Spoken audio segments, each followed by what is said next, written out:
The third index law states that any number to the power of 0 equal 1. And here is the formula of the third index law. So a to the power of 0 equal 1. So you can see here, regardless what is the value of a. If a, that number to the power of 0, this one always equal 1. To understand more about the third index law, I make this table. So in this table, there are exactly the same questions, but I'm going to do this question in two methods. The first one, I'm going to do it manually, pretend that I don't know anything about index law.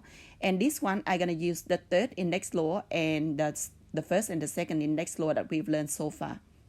So let's check it out.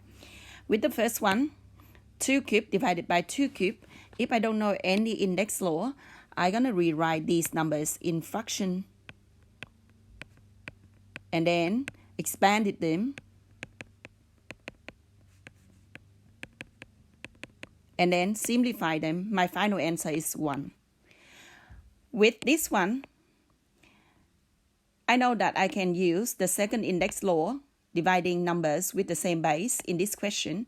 And with the second index law, I will write down the base and the indices take away each other.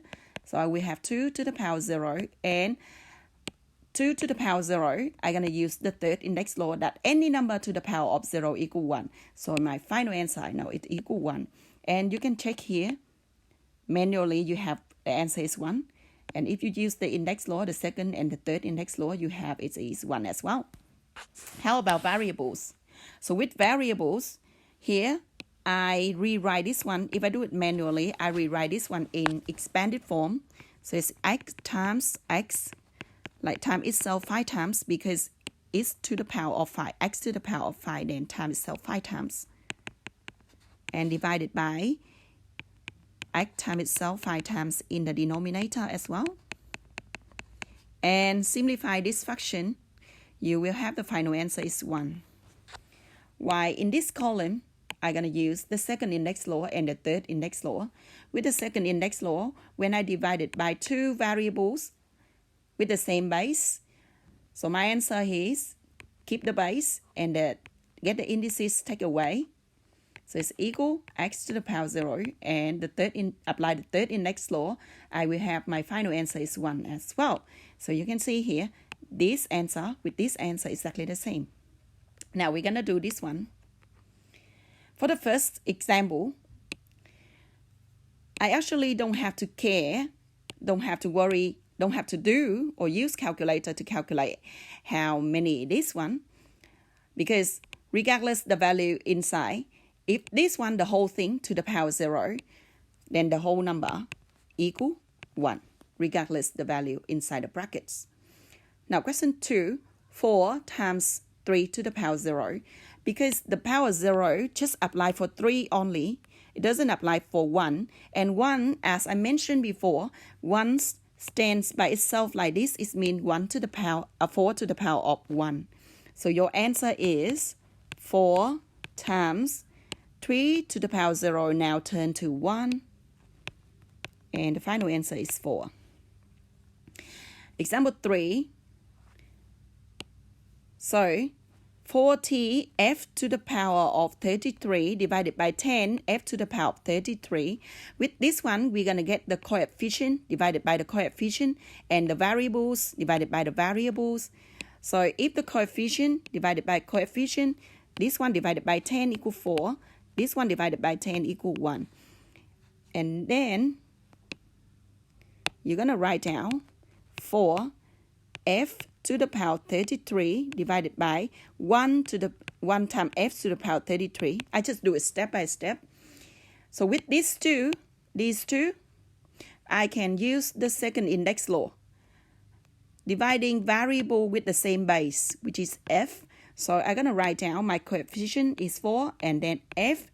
Using the second index law for variable f, I will have 33 from the numerator, take away 33 from the denominator, and I have f for f to the power of 0. This one, I'm going to use the first index law or the third index law. I know that this one equal 1. And because the 0 here, the index 0 here just apply for f only. So only this one equal 1. It doesn't affect 4. So it's equal 4 times 1 equal 4. How about example 4? Example 4, we do the same thing. We just get the number divided times by number and divided by this number. So 6 times 5 is 30. I write down b square c 0 and 3s 0. So I know this one equal 1, this one equal 1, and 30 divided by 3 is 10. 3 divided by 3 is 1.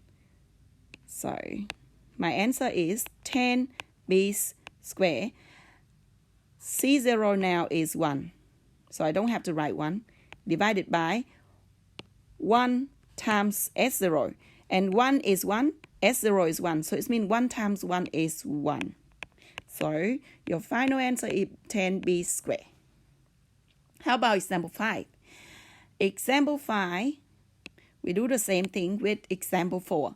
So I'm going to cancel this one with this one. 3 divided by 3 is 1.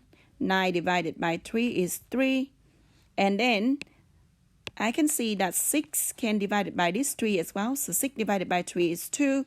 And 3 divided by 3 is 1. So my number now is 1 times 2, which is 2 in the numerator. In the denominator, I have 1. So just write down 1, or you don't have to write. And then C, so C6, you have C6 times C3. I just rewrite them. C6 times C3, and in the denominator, you have C9. So 2 times C6 times C3, and C6 times C3, I can use the first index law, which is times 2 index form with the same base together.